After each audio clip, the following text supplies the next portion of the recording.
Welcome, everyone. We will just have about one more minute until we will get started, but thank you for joining.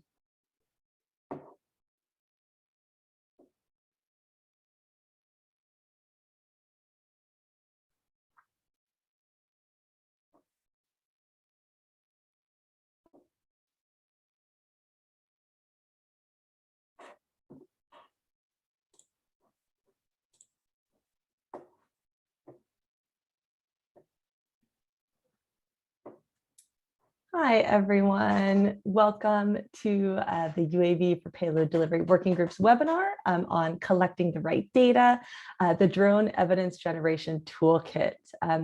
We are very excited that you all joined us today. Thank you. And we're very much looking forward to launching this new version of the Drone Evidence Generation Toolkit with our wonderful guest speakers that we have today. So I'll just get us started on a little bit of housekeeping. Susie, if you want to go to the next slide. Thank you. So my name is Gabo Ailstock. I'm the coordinator of the UAV for Payload Delivery Working Group, or UPDOG for short.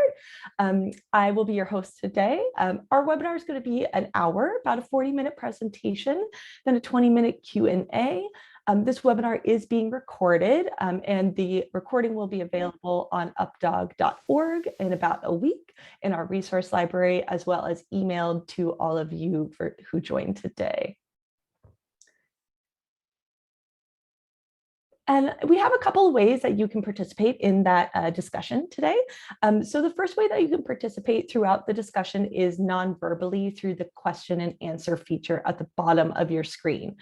So you can go ahead and just put any questions for our panelists that you have in the chat, and we will repeat select of those questions back to them in the end to answer. And we also have one other way for you to participate verbally. We can go to the next slide, Susie. Thank you. So yep, if you want to participate verbally, you can use the raise hand feature at the bottom of your screen. So go ahead and raise your hand.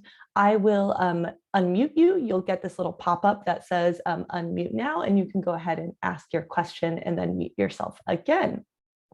So those are our two ways to participate in the discussion. And now I will introduce our great guest presenters today. So first we have Tautas Joskauskas, who is the coordinator of the Interagency Supply Chain Group's UAS body. And the ISG for short consists of 11 major international donors, and he convenes stakeholders for learning and sharing evidence and facilitating discussions and exploring scalable and sustainable drone delivery business models. And we also have Susie Trogue, who is a manager on VillageReach's research, evidence, and learning team. She led the development of the Drone Evidence Generation Toolkit, which we are all here to learn about today. And she also provides technical assistance to NGOs, drone service providers, and others on how to collect evidence donors and governments and other actors need to scale up medical drone delivery operations. So from here, I will go ahead and turn it over to Tautas to get us started. Thank you so much, Gabo, and thanks for the invite to join this really great webinar. Good morning, good afternoon, good evening, everyone who have joined the webinar. Very glad to have such a chance to address one of the most important topics in the drone delivery, which is data and evidence for impact. So as Gabo already mentioned, my name is Tautas, and I am the coordinator of Interagency Supply Chain Group's UAS coordinating body. I also work as a drone specialist within UNICEF Supply Division, where we work with our country offices and their governmental partners to help them explore the use of drone delivery and integrate drones into supply chains. But for the ISG, ISG is a collective of donors that works together to align and coordinate their activities in supply chains, in the area of supply chains. And ISG also has this dedicated UAS working group that consists of 14 different organizations that convene to coordinate and align their activities, as well as exchange knowledge and information in the area of drone delivery. The strength of the group is that a big majority of our members have implemented, financed, or contributed to different drone delivery activities. And therefore, there is a common understanding about successes, failures, challenges, elements, and even trends of drone delivery. We have also commissioned a use case prioritization study a couple of years ago that set, and where VillageReach and UpDog and other partners have been involved in drafting that. And that study set the useful foundation for medical drone delivery applications in the global health area. You can find it on our website. Next slide, Susie, please. So projects that we and our partners have implemented really as a result of those projects, rather, we have identified several challenges that prevent from scaling innovations, or actually that serves as rather barriers of scaling innovations. And one of the things that often comes out is the lack of evidence for impact. Other challenges, of course, as you can see, include this balance of tools and resources, knowledge concentration among a small group of stakeholders, lack of sustainable business models, lack of support systems, and lack of local ownership. Now, critical gap in the industry and in the sector is that although more and more implementers were flying drones, there was a little evidence about what was working and what was not, and different implementers collected data differently, making it really hard to compare. This in general has limited growth opportunities, as investors don't know what works and if drones are a good alternative to existing terrestrial or other modes of transport. Next slide, please. So medical drone delivery database, which is housed by UpDog, it's really fascinating resource, and it allows us to understand, what has happened in the area of drone delivery, how many projects have happened, and some of those challenges are very well reflected in the duration of projects that we can see on the medical drone delivery database. That I would really suggest you also visiting and having a look if you haven't done so before. So as we can see, majority of the projects have been phase 0 and phase 1, meaning anything between a day or several weeks to even months, to even a few months just, or in short, like short demo or technical feasibility test, which also means that a limited amount of data has been generated, or mainly the data about technical capacity of drone solution, as opposed to drones impact to the supply chain performance or health outcomes. And even though there is a lack of data, that short duration of projects also mean that there was kind of the lack of time to really test that impact, and therefore that kind of reproduced this problem in the kind of in long term, and that resulted that we simply don't have sufficient data for the impact. And Deep3, however, fills some of those gaps and serves as a great resource to learn from existing projects, and it really presents with a centralized way of collecting evidence about drone delivery in different contexts. Next slide. So to help implementers collect the right data related to implementation, operations, performance, impact, and costs of drone delivery, in 2019, the ISG UAS coordinating body asked VillageReach to develop a drone evidence generation toolkit. The toolkit provides a framework and resources for implementers and drone companies to collect high quality data in a standardized way, so that stakeholders can make informed evidence-based decisions about their investments. Donors and implementers have already found the toolkit useful, as it provides logical frameworks, sample indicators, and sample data collection tools to adapt. And now I'd like to introduce Susie Trogue from VillageReach, who will introduce you to the new version of Evidence Generation Toolkit that provides so much useful resources in collecting the data about supply chain performance, costs, and other aspects. Susie, over to you. Thanks, Tadas, and hello, everyone. First, I want to share a little bit about what VillageReach has done in the drone space. We have been at the forefront of generating evidence around the use of drones to transport medical commodities since 2015. We are currently working with the government and partners to operate drone delivery networks in Democratic Republic of the Congo and Malawi, now serving 54 health facilities and expanding over the next year. We're in the process of establishing drone operations in Mozambique, and we'll be testing the feasibility of using drones in the Central African Republic as well. As Tad has discussed, in addition to our in-country implementations, we also aim to improve the generation and sharing of evidence on drone delivery globally. The first version of this toolkit from 2019 focused on providing resources for the early phases of drone implementation, which we call safety and feasibility testing, which is where most drone implementations were focused at the time. Since then, several new drone operations have been established in multiple countries, operating for several months. Through the launch of the MD3, we reviewed evidence across many implementers, and overall as a sector, we have learned more about what evidence governments, implementers, and funders need to make decisions. Through consultations with many partners, including several on this webinar, and opportunities to provide technical assistance to partners such as AV, Swoop Aero, and World Economic Forum, we have updated the toolkit to provide new resources and recommendations, specifically around generating evidence for established drone delivery networks in phase 2 of implementation.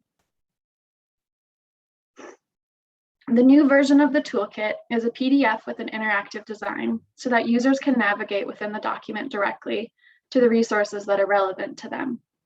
The toolkit is organized by phase of implementation, recognizing that the type of data needed differs based on the maturity of drone operations.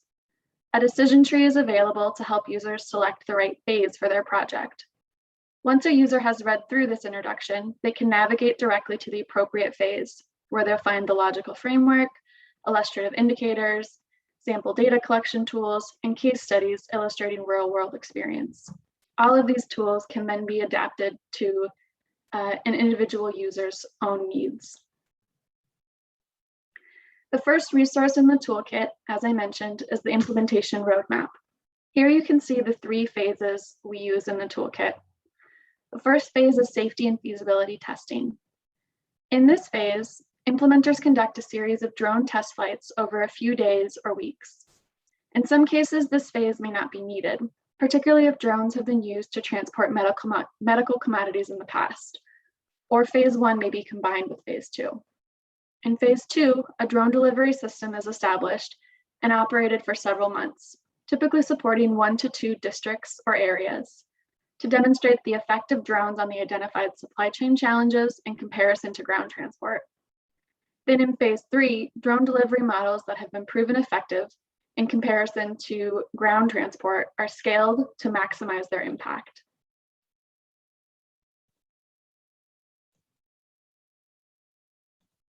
The toolkit provides this decision tree to help users identify the appropriate starting point for their activities based on this implementation roadmap.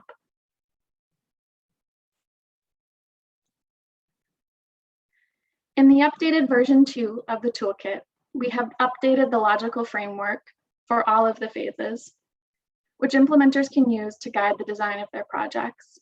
The framework highlights the various components that should be considered in establishing drone operations, including regulations, stakeholder and community perceptions, supply chain benefits and cost, local capacity, flight operations, and readiness. The framework gives sample activities appropriate to each phase and the outputs and outcomes that should be achieved by the end of the phase. This framework was used to guide the selection of priority indicators to measure during project implementation.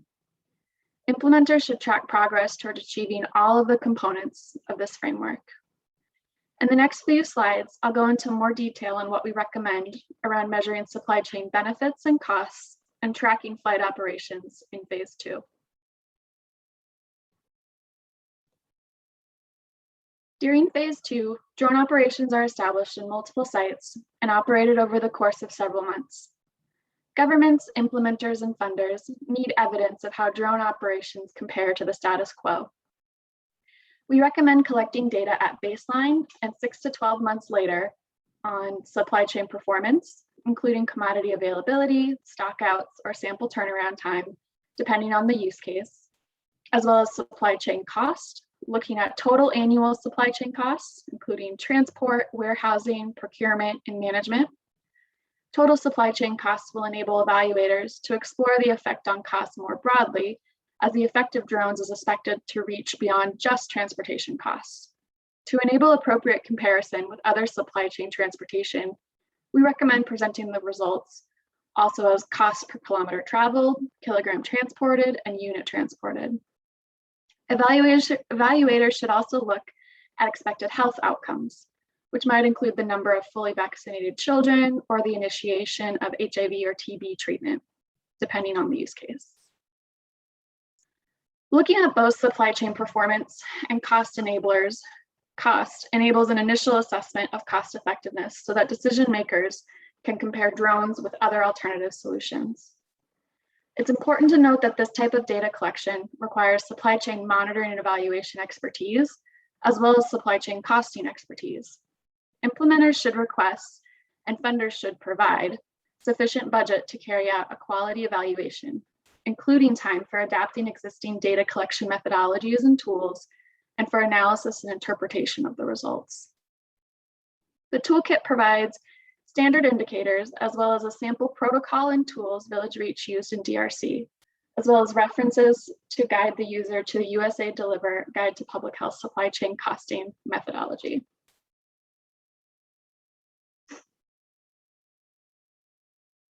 Here you can see examples of the updated toolkit content.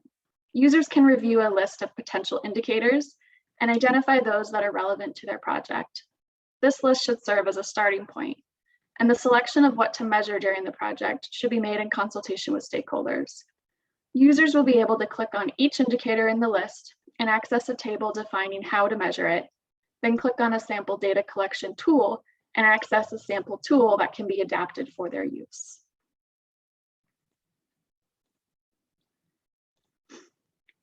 During phase 2, drone companies continue to demonstrate safety and reliability of their technology and describe the extent of operations they establish, as they did in earlier phases.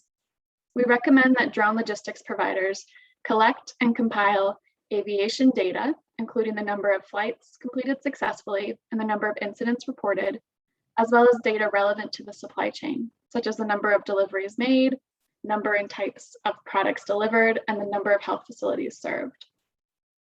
On a regular basis, total flight data, such as the number of flight hours and kilometers traveled, should be compiled to demonstrate the scope of the operations and to compare across other technologies and use cases. Drone logistics providers should measure their performance against targets set by the government, particularly around the timeliness and the completeness of deliveries. And performance indicators should be linked to contract or service level agreement payments. In the toolkit, we provide a full list and descriptions of flight operations indicators, as well as a sample flight tracking table that enables tracking of all of these indicators. Implementers should compile data to respond to all of the components of the logical framework, then bring all stakeholders together to reflect on progress. During phase 1 projects, which are short-term, it is sufficient to review data at the end of the phase. But during phase 2 and 3 projects, it is recommended to regularly review progress with all stakeholders, either monthly or quarterly. The toolkit provides sample guiding questions that implementers can use to guide these conversations. These reflections are particularly important to guide the decision about moving to the next phase.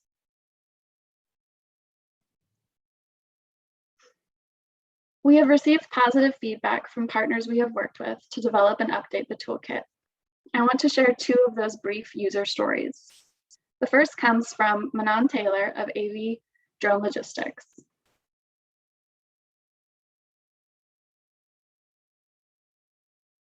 Excuse me. My name is Manon, and I'm the communications manager at AV. We've been wanting to measure our effectiveness for a while now, and I think this drone evidence generation toolkit was a really good framework to see the different indicators that we could look out for. It becomes really important to have data that backs up what we say, as we really want to show transparency to our partners and to future clients. When it comes to drones, we really are at the very beginning of what could be. To push this further, you do need to have certain standards in the ecosystem to follow. I think this toolkit will really help us. And I know it already has proven its worth when I was doing our case study and reporting on what we did in Botswana for the first phase of the Drones for Health project. And the second user story comes from Denise Sweslow of Outside International, which provides evaluation and other consultancy services. Excuse me again. There we go. Hi, my name is Denise Suselo. I'm with Outside International, based in Switzerland. We have been using the EGT in an ongoing evaluation of a donor-funded drone delivery program in an African country.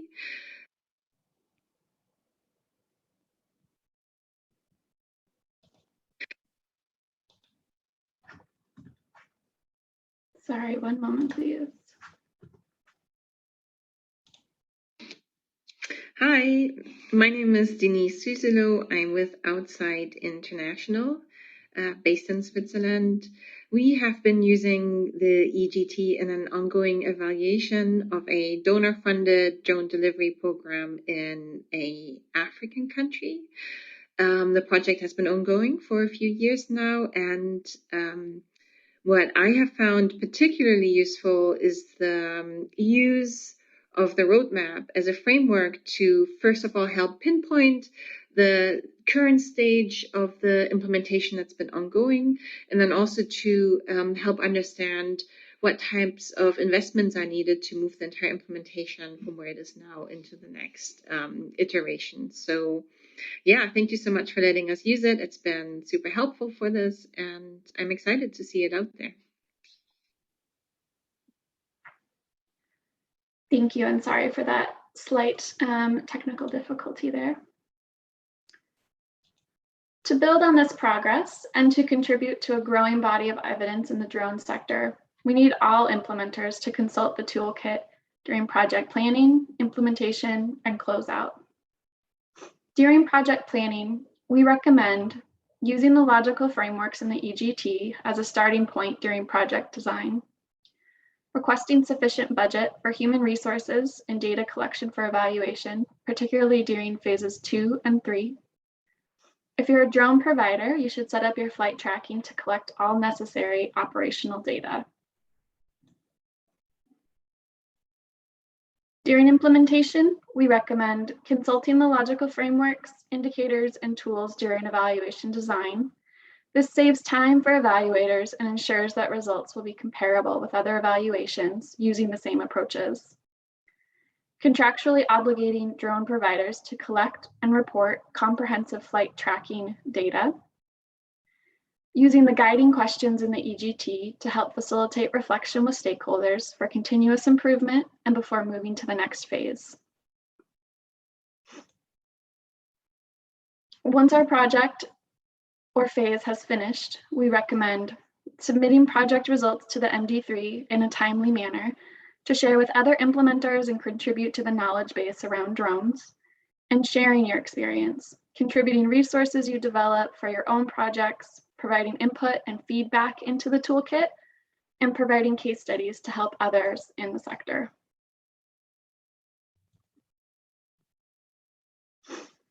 Finally, if you're interested in support to use the EGT, we are available to provide technical assistance on how to use the toolkit and its contents. The first step would be setting up a call to learn about your organization's needs, which could include advising on how to adapt the toolkit resources to your own project. If you have relevant experience to share and want to help build out the toolkit, we are always interested in learning from each other. So get in touch with us, share your contact info in the chat, or email me or the main UpDog email, both of which are shared on this slide. The full toolkit will be available on updog.org next week for download and for use. And overall, thank you for your time. And we now have time for questions or any discussion. Thank you. Thank you so much, Susie and Taudis, for this wonderful presentation and for all of your work that has been put into this new version of the toolkit. One thing that I am the most excited about with this new version and this updated release is really seeing this as progress in the drone delivery sector as a whole, seeing all of these other organizations who are contributing to the toolkit, us learning from your experience out there, people who are doing operations, and really seeing us all advance together and utilizing these tools so that we can continue advancing together through the sector and generating the evidence that we need in order to do so. So thank you both for all of your hard work, and really looking forward to the official release next week. So I mentioned in the chat, but the toolkit, the official launch date is going to be next week. And so the toolkit will be available on updog.org in our resource library, which I also put that link in the chat, but I will also make sure to email a link out to all of you with the recording of this webinar. So we don't have any discussion questions in the Q&A yet, but please go ahead. If you have any, go ahead and stick them in there, or feel free to use the raise your hand feature at the bottom of the screen. But I'll go ahead and get us started with a question. So Susie, you talked about how the different indicators and how the resources in the toolkit are adapted per each phase. So I'm wondering if you can talk a little bit more about the key differences in the type of evidence that you need to collect and generate for those different phases of drone operation maturity. Sure. So I would say that really in the first phase, where flights are short term, and you're just looking at a few days or weeks, you're focused on keeping the data collection as light and practical as possible. And so you're collecting the flight operations data, how many flights, what was carried, what was the weight, what was the distance, and you're starting to explore a bit about what the potential benefits could be for the community, for the health system, and what the potential cost drivers could be for later phases. But there's no formal evaluation in phase one. It's meant to be quick and light. In phase two is where we really start to compare drone operations to a baseline or to the existing ground transport system. Because once drone operations are established, we really need to understand how the results and the impact compare to the current transport system, and how it can offer an alternative solution, how it benefits the community. But at the same time, we still want to be tracking safety and reliability of the drone technology. So we're still looking at all of those flight tracking data, operational data. And then in phase three, when we really scale the operations to many different sites and have multiple hubs that are being operated, this is where an impact evaluation or kind of the more traditional research approach of looking at a control group where the intervention is not being implemented, and comparing the results there to the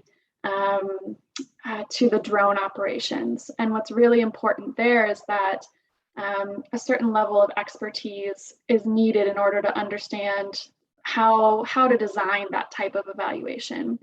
So in phase two and phase three is where we really recommend that drone companies and implementers bring in outside help, bring in external firms to help design those evaluations, conduct them, and analyze the results, so that the data collection efforts really result in sound recommendations that can guide decision making and the government or other clients in what to do next, continuing the drone operations to maximize those benefits.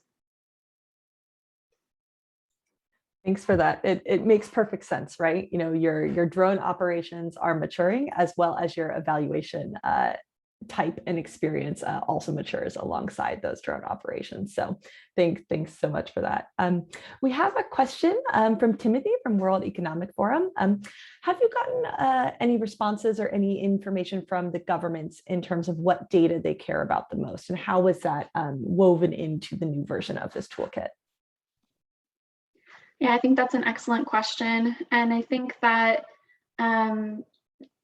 through our experience and talking with other partners,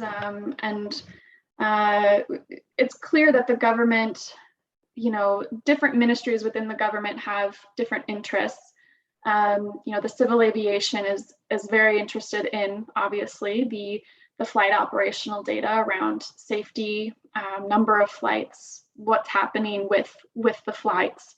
And I think the ministries of health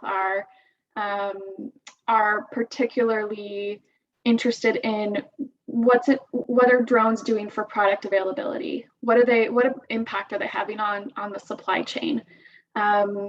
Is this a better alternative than their current ground transport systems that they're operating? And then looking at the health impact. I think that we have a lot of feedback from partners to that. I do see that Olivier has raised his hand, and I bet has some additional comments on this. So I'll pass it over to him, and Taudis has his hand raised after that as well. Thank you, Susie. Hi, everyone. So to complement Susie's answer, this toolkit has been developed really in partnership with a lot of different stakeholders, from the donors to really capture the donors' perspective, the government, civil aviation, Ministry of Health, implementers, drone manufacturer, drone service provider, and so on. So we try to capture what the data, the indicators that the government, in this question around the government interest, so those indicators are, for example, stock out. The Ministry of Health, they want to make sure that they can prove that there is less stock out, or that the products, certain products, are available all the time. So availability, or time for time between a request and a delivery. They want to see that this technology improve the timeliness of the distribution, if it's on-demand delivery versus routine delivery. Even for routine delivery, they are interested to make sure that this month it has been distributed in full and on time. So all those indicators, we try to make sure that they respond to the interest of the different stakeholders, including the Ministry of Health.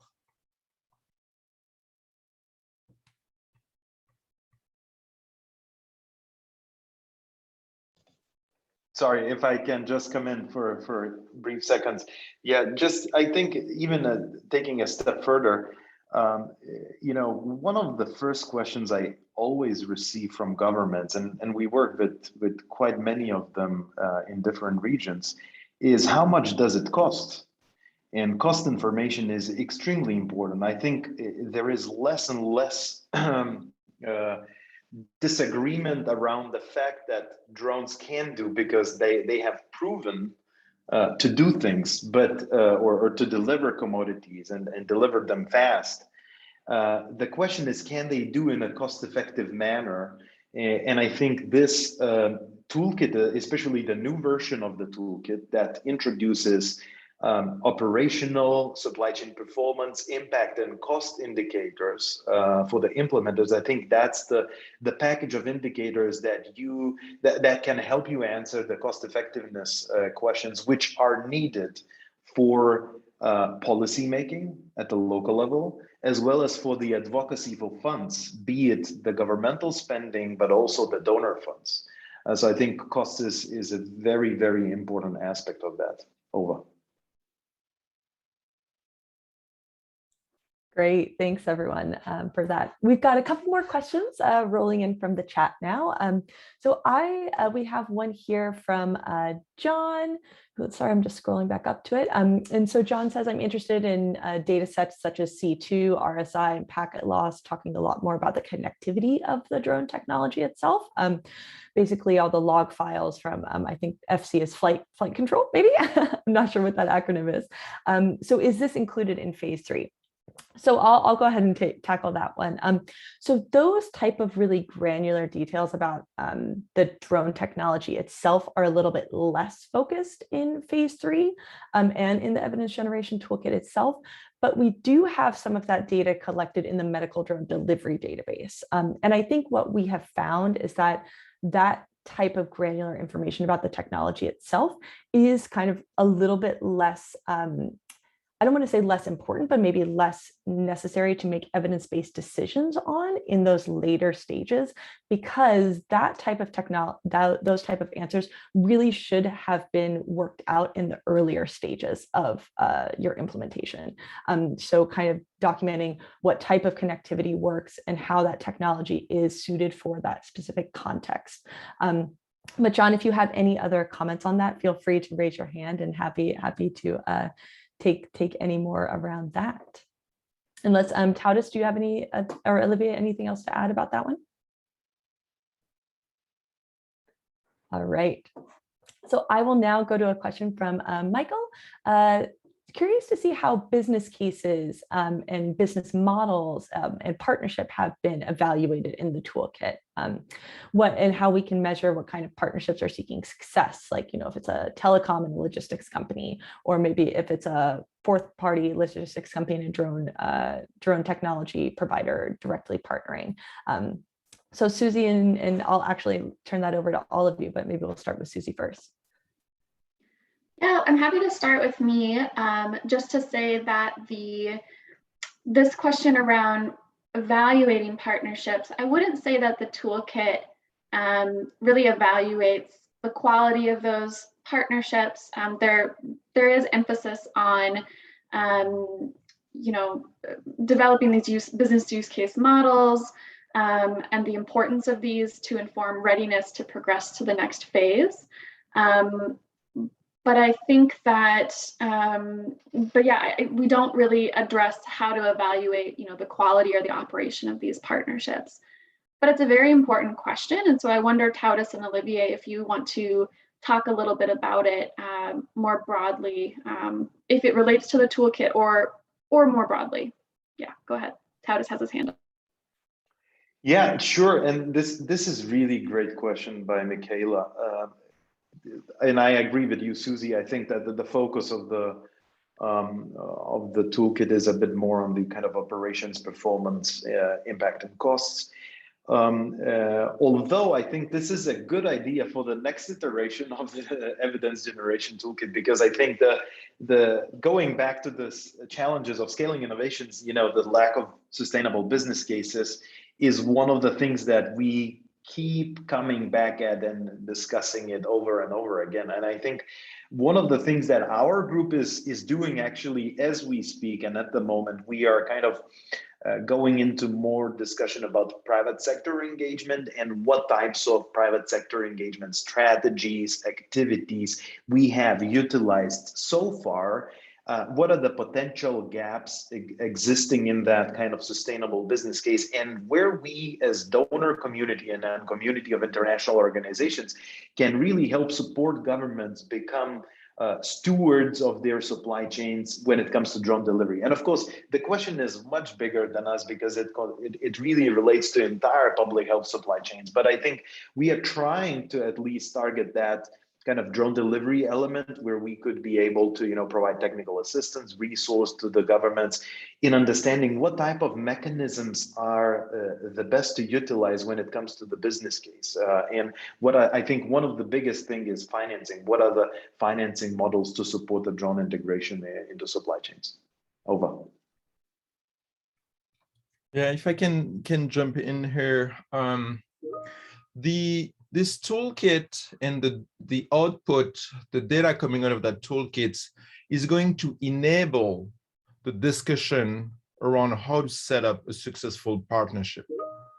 It doesn't matter if you are looking at helping governments set up a 3PL, a partnership with a drone service provider and develop a 3PL partnership, or if you are discussing with a logistic firm that's already exists in the country and they want to add drone as an additional mode of transportation to the fleet, the questions are going to be around what is the performance, what is the cost, how does that make sense, how do you have the data that will justify me as a business owner or me as a potential 3PL working with the government, that do you have that data that will help me inform what kind of service level agreement should we put in place? What are the expectations, and so on. So the evidence generation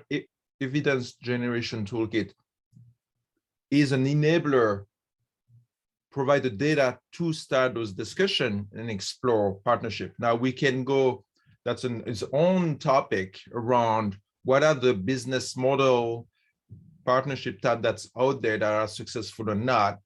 I think that goes beyond this this webinar. But it's a great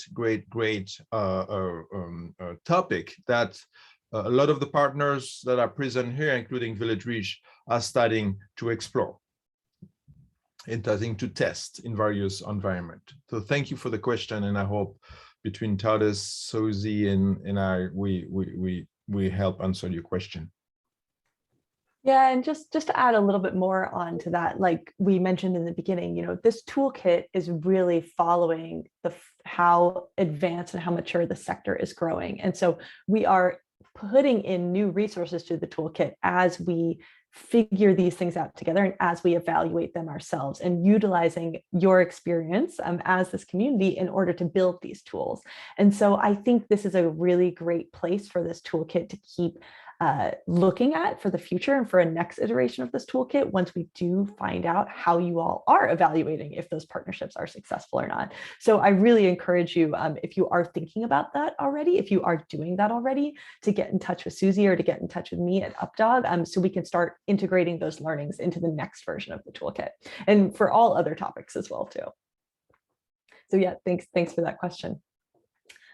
We have another question from someone. So how do you really explain the need for generating evidence around the drone technology itself, and around the safety, the reliability, and the performance, which maybe when we're thinking of other forms of transportation like a car or motorcycle, we aren't evaluating that same safety and reliability of that type of technology, but we are in this toolkit. So what's the reason for that, Susie, and how are we using that to make decisions?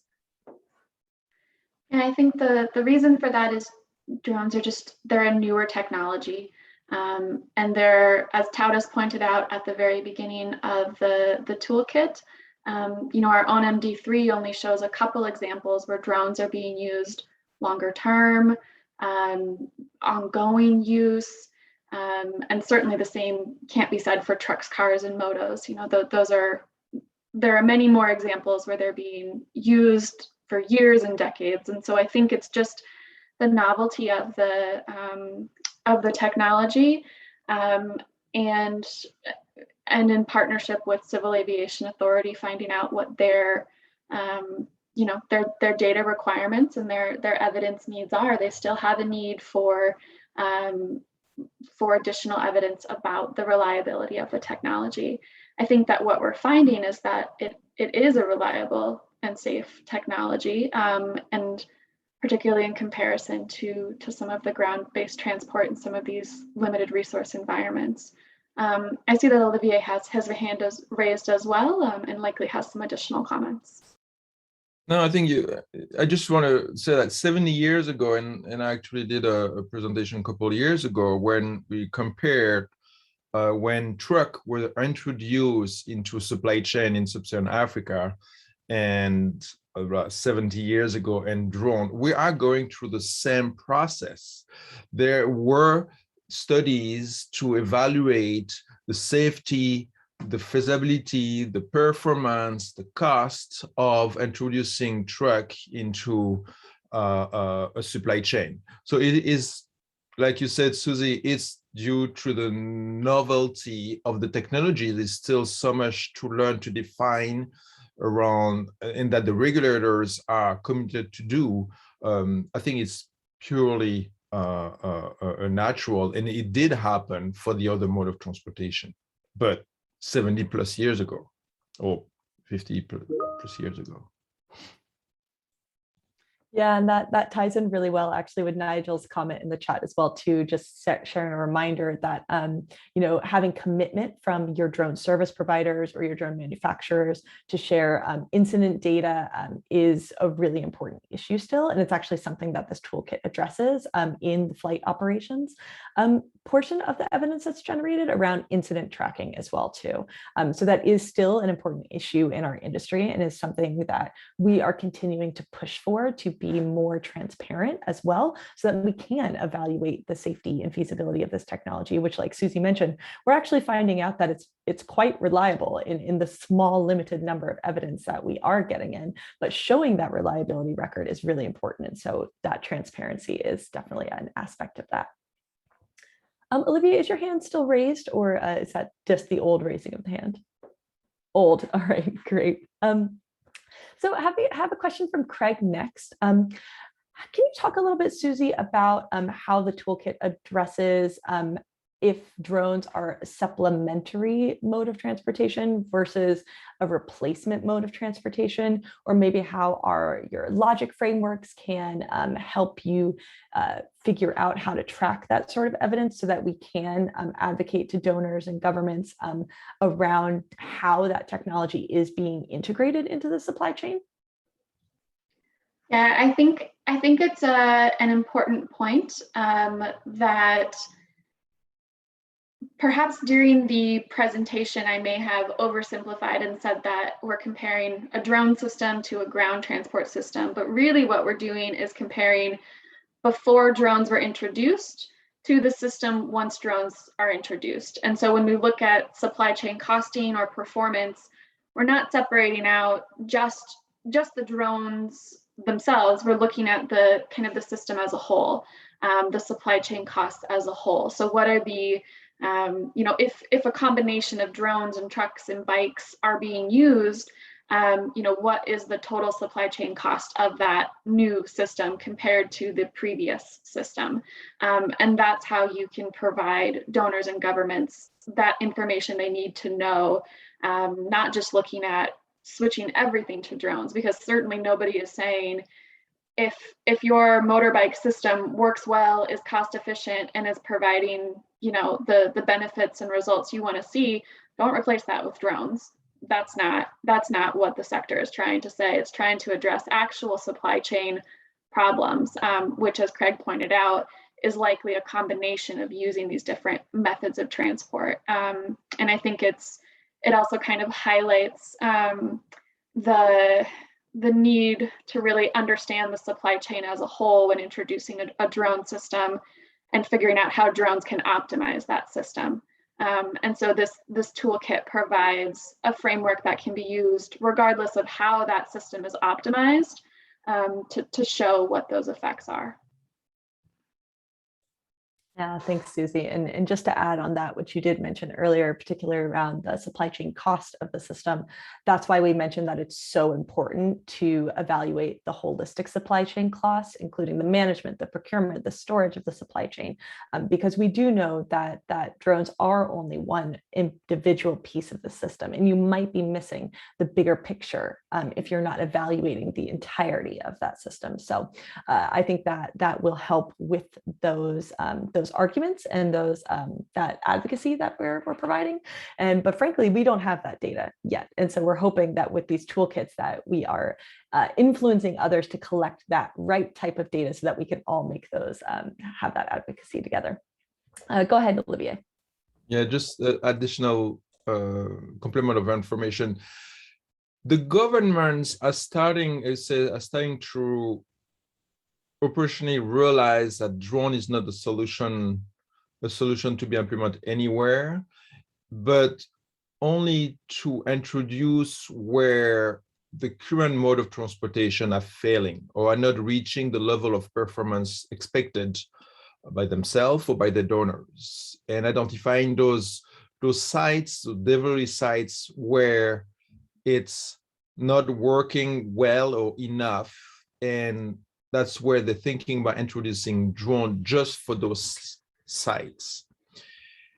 So usually the drone don't deliver to every site in a region, but only the sites that are underperforming for reasons that drone would address directly, going back to a root cause of the problem. Now, adding a mode of transportation to a system where it was underperforming or not existing, of course your costs are going to go up because you're comparing apple and orange. You're comparing a situation where you have sites where they were not delivering, or very fragmentation, the delivery was very fragmented, not performing well, to now a system that is performing to reach 90% of availability, zero stock out. And of course, you're going to have an increase of cost, but that's what you have to, that's what the evidence generation toolkit help you contextualize the cost, the before and the after, and really understand that you are looking at cost, but you are also looking at performance. All of a sudden, your performance is going way up.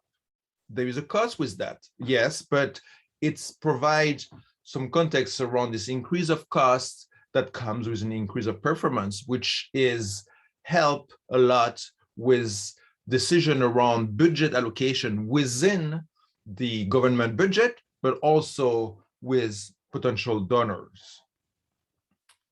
So I hope I answered your question, Craig. Thanks, Olivier. So we have a great question from Matiko. So Matiko's asking if the toolkit directly has guidance around how to improve your drone operations and the overall implementation of your system. And if it doesn't have that direct guidance, how could this toolkit be used to help with that continuous improvement of your operations? I think that this framework and these tools can be used for continuous improvement, you know, I think collecting the right data on flight operations to share with stakeholders and to review internally as a drone operator on a regular basis can help, you know, can help drone operators to understand the demand for drone services, which products are in highest demand, which health facilities are seeking drone services the most, which are underutilizing the service. So kind of getting a feel for what's being used, seeing what the most common use case is, kind of understanding the network as a whole and the performance as a whole. I think that seems to be the main value I would see in like improving the flight operations during the course of a phase 2 or a phase 3. I think that in between phase 2 and phase 3, where you would have some data comparing the you know, the ground transport before drones are introduced and the system once drones are introduced, you would be able to identify some opportunities to maximize those benefits. As Olivier talked about, getting the most impact for the cost that you're spending, and that should help improve operations as well. I wonder if others have other responses though, based on their experience.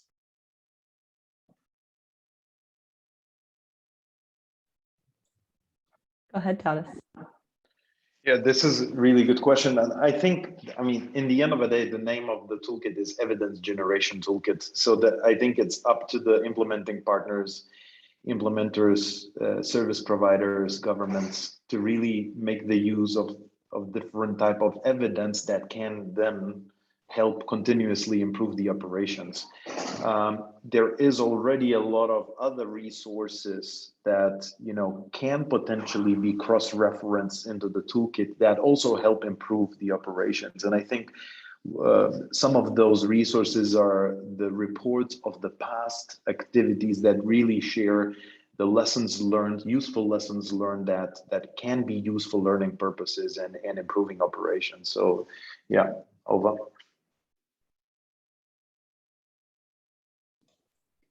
And the last thing I was going to say is just that the toolkit does provide some helpful reflection questions as you're looking at the data for what to be thinking about, because sometimes when we have a lot of data, it's hard to know what do I ask myself? How do I analyze this? How do I talk about this as a group?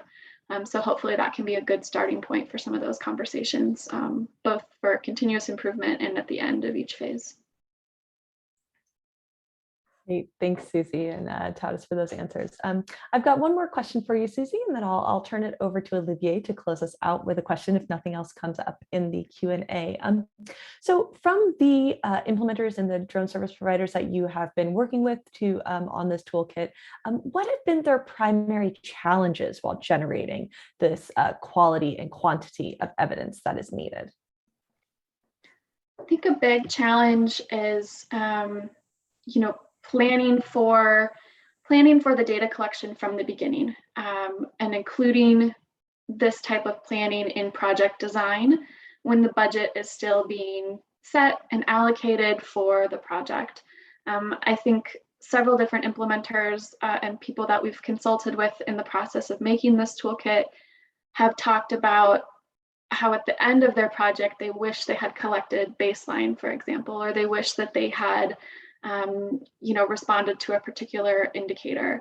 And so I think part of that is the really, using this type of logical framework in the toolkit to create a program-specific theory of change, and using the indicators in the toolkit to figure out what's relevant for your project, and then engaging the human resources and the budget for data collection that's necessary to collect all of the data and all of the evidence that you need. And part of that process is also engaging the stakeholders who are interested in that evidence. So whether that's funders, the government, your healthcare provider client who is expecting evidence at the end, making sure at the beginning when you're planning that that what you're planning to collect throughout the project will respond to their needs and their questions at the end of the project to help you rapidly move to the next phase, or help you rapidly or help you sustain that funding to keep your operations at scale.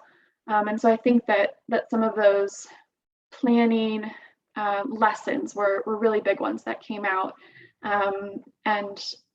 And I think those gaps that we've identified about supply chain availability, supply chain benefits, and this costing piece that you've mentioned, that that we don't really have availability of that data right now. I think that's been a wish that's come up multiple times, that folks wish that they had been able to collect that around their operations. Great, thanks, Susie. Olivier, I will turn it over to you for our final question. Thank you, and thank you everyone for this great discussion, great question. One ask and one final question. One ask is that this tool is a global good tool. It's made to help advance the drone delivery space. So I'm asking every single one of you, if you are aware of a group, drone service provider, local drone service provider, or an implementer, or governments, if you're aware of a group that could use this evidence generation tool, please share it with it. We want it to be shared widely, because we really believe that it's by standardizing the generation of evidence that will accelerate the space. One final question for Tadas. Tadas, since you are representing the donor community in this webinar, question for you: if more and more projects generate substantial evidence on operation, how do you think this may change the funding landscape for sustained operations? This would be the final closeout comment from you, Tadas.